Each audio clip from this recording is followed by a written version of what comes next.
मैं एक शेर पढ़ना चाहती हूँ कुछ तरमीम के साथ कि हम खाक में मिलके भी नापैद ना होंगे, हम खाक में मिलके भी नापैद ना होंगे, दुनिया में ना होंगे तो शागिर्दों में मिलेंगे।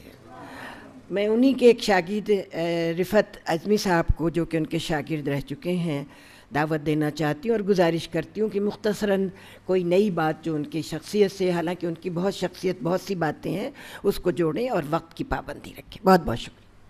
आज की तकरीब के मेहमान ज़-वक़ार मनाराए इल्म व अदब प्रोफेसर फजल इमाम साहब,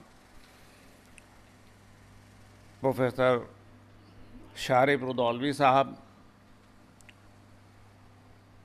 और हमारे उस्ताद के साहबजादे कमांडर रिजवी साहब, विलायत जाफ़री साहब, डॉक्टर नसीम निखत और डॉक्टर शाद हबीब। मेरा लखनऊ यूनिवर्सिटी से जो ताल्लुक़ रहा बहुत मुख्तसर रहा, क्योंकि मैंने ग्रेजुएशन के करीब 12 साल बाद पीएचडी करने के गरज से इस शोबे का रुख अख्तियार किया। तो बहुत कुछ कहने के लिए नहीं है मेरे पास उनके तहक़ीक़ी या तनक़ीदी मज़ामीन के हवाले से, लेकिन मैं चाहता हूँ कुछ मेमोयर्स शेयर करूँ आप हज़रात से। और वो मेमोयर्स शेयर करने का मकसद मैं किसी की तज़हीक, तनक़ीस या तनक़ीद या कोई तंज़ करना नहीं है, बल्कि वो लिसानी क्या वो ज़बान के दो वाक़यात हैं और एक तहक़ीक़ से ताल्लुक़ रखता है। तो ऐसा करते हैं कि एक फ़िल्म की ज़बान में फ़्लैशबैक तैयार कर लेते हैं, उसी के सहारे हम आपको जाके उनका बसरी पैकर भी सामने आ जाए आपके। हुआ यूँ कि जब मैंने 70 में ग्रेजुएशन किया और 82 में पोस्ट ग्रेजुएशन करने के बाद मैं लखनऊ यूनिवर्सिटी आया तहक़ीक़ करने के इरादे से। तो यूनिवर्सिटी तो मेरा आना जाना रहता था, लेकिन शोबे उर्दू में पहली बार मैं जब उसकी तलाश में, तो लोगों ने बताया कि भाई ये लकड़ी की जो जीना है लकड़ी का बना हुआ, इसकी रास्ते में मुझे मैंने उनको रोका, एक साहब सलाम किया, मैंने कहा मैं शोबे उर्दू में जाना चाहता हूँ वहाँ पर। तो उन्होंने कहा आइए मैं आपको पहुँचा देता हूँ। खैर उन्होंने चिक उठाई और हम लोग दाखिल हो गए। वहाँ पर उस वक्त अनीस अशफाक साहब मौजूद थे और काज़िम अली ख़ान साहब, और मैं शबीउल हसन साहब का इंतज़ार हो रहा था।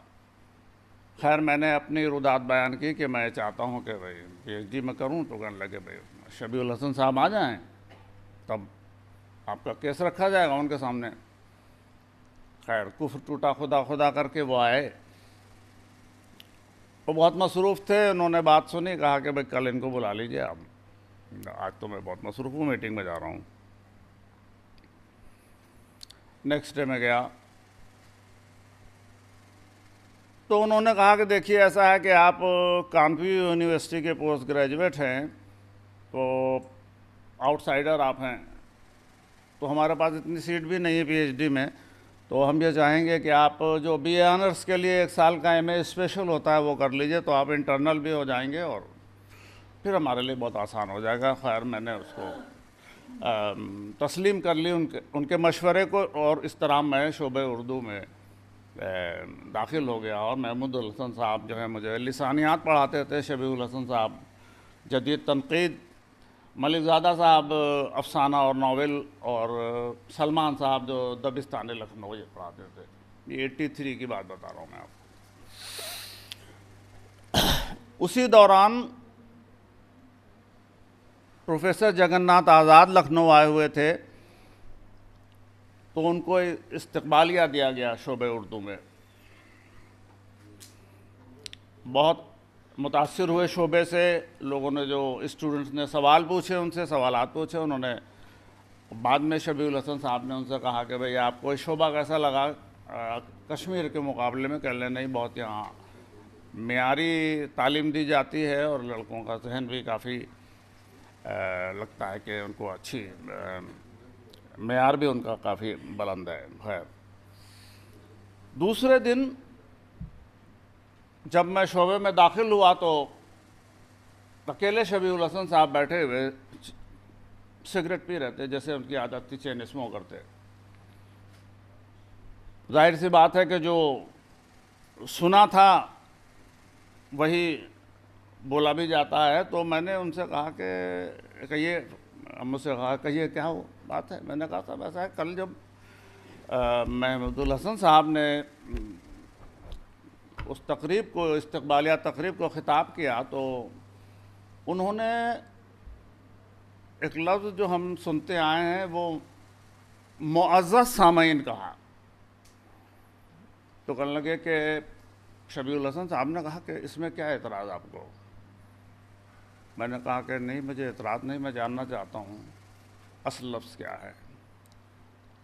कहने लगे कि आप एमए में पढ़ते हैं और अगर आप ये बताएंगे कि मैं शबीउल हसन का शागिर्द हूँगा तो मेरी बदनामी होगी।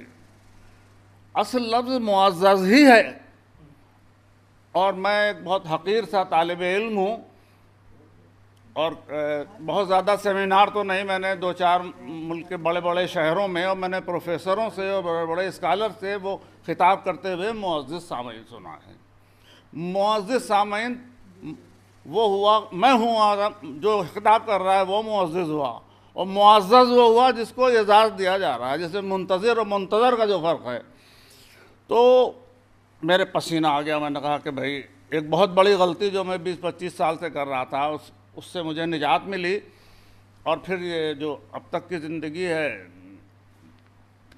रास्ते पे इस लफ्ज़ के तलफ़्फ़ुज़ के हवाले से सही हो गई। तो उसके बाद एक और छोटा सा वाक़या है कि एक शोबे का तालिब इल्म आया और उसने महमूदुल हसन साहब से कहा कि ये एक शेर पढ़ा कि इन्हीं पत्थरों पे चलकर अगर आ सको तो आओ, मेरे घर के रास्ते में कोई कहकशां नहीं है।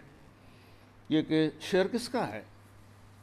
जाहिर सी बात है कि जिस माहौल में परवरिश हुई थी मेरी है जब, तो मैंने ये नहीं कहा कि मुझे मालूम है। मैंने कहा अगर इजाज़त दें तो मैं बताऊं किसका शेर है। कहले हाँ। महमूद साहब ने कहा कि बताइए। मैंने बताया ये तेग़ इलाहाबादी मुस्तफ़ा ज़ैदी साहब का शेर है।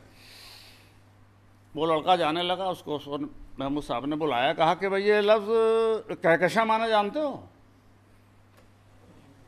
तो उसने कहा जी हाँ, गैलेक्सी को कहते हैं, आकाशगंगा। कहने लगे ये नहीं पूछ रहा हूँ मैं, कह एक लफ्ज़ है जो जैसे कि राह से रह हो गया है, राहनुमा और रहनुमा, तो काह कशां और कहकशां एक ही लफ्ज़ है, दो अल्फाज मिला के। तो कह माने घास के होते हैं या काह माने घास के होते हैं और कशां माने खींचने के होते हैं। तो बताइए कि ये घास खींच और वो आसमान कहाँ, ये क्या माने हुए इसके? बहुत कुछ अब वो बहुत हैरत ज़दा कि ये तो एक नई तफ़हीम मेरे सामने बयान करने को पूछा जा रहा है। तो फिर महमूद साहब ने, माफ़ कीजिएगा 1 मिनट के लिए, तो उन्होंने कहा कि देखिए ये घास को अगर ज़मीन पे खींचें तो एक धुंधले धुंधले नक्श बन जाते हैं और उसके हवाले से पता नहीं किसने और क्यों और कब से ये कहकशां उसको मिला दिया। हालांकि हाली ने अपने गालिब के मरसिये में कहा है कि खाक को आसमां से क्या निस्बत, लेकिन यह निस्बत है खाक को। तो ये ज़बानदानी उनकी थी। तो बाकी मैं माजरत चाहूँगा बहुत कुछ और कहने के, और मैं इतना चाहूँगा कि उनके लिए बेहतरीन खिराज अक़ीदत यही होगा कि कम से कम जितने लोग यहाँ मौजूद हैं, मेरे असातिज़ा और बुज़ुर्गों के अलावा, कि जो मुअज़्ज़ज़ बोलते हैं तकरीरों में ख़िताब करते वक्त, वो मुअज़्ज़ज़ लफ्ज़ का इस्तेमाल करेंगे तो कम से कम उनकी रूह को तस्कीन पहुँचेगी, सुकून मिलेगा। शुक्रिया।